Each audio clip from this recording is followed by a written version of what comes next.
What's going on, YouTube? It's your boy Seth the Lawn Surgeon.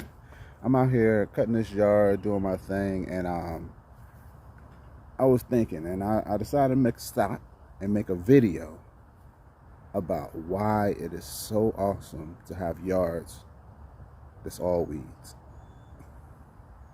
And I know you're like, what are you talking about, Seth? I want those nice yards, the yards I can stripe and make me get more business. Those are the yards I want.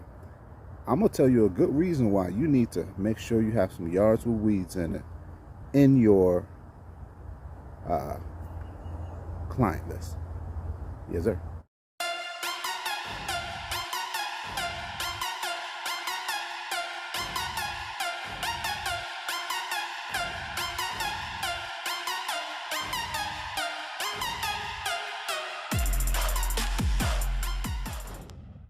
All right, people.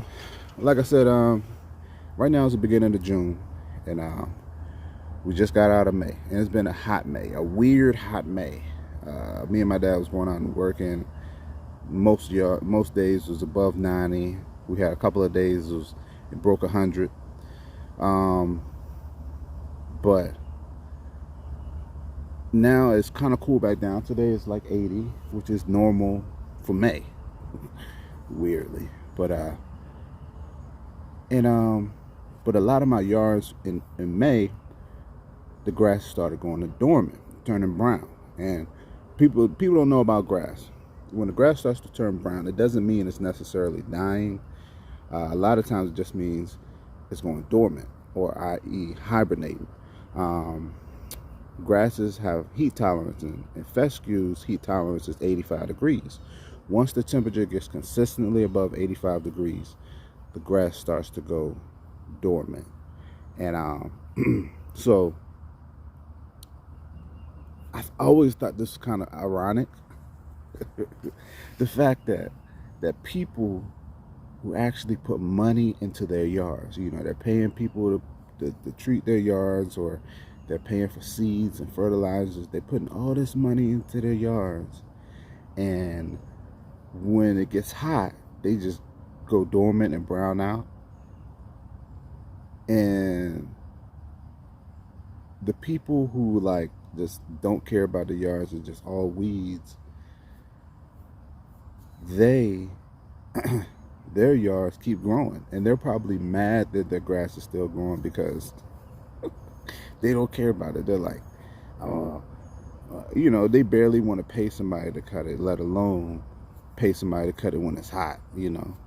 But that's what happens, you know. Most of the nice lawns go dormant and stop growing, and you got to skip those. And the ones with weeds, you're keeping cutting.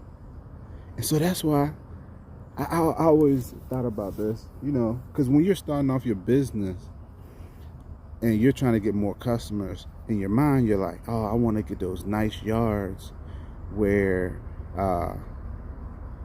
I can stripe it good, I can make it look, you know, immaculate, and it'll help me get more customers.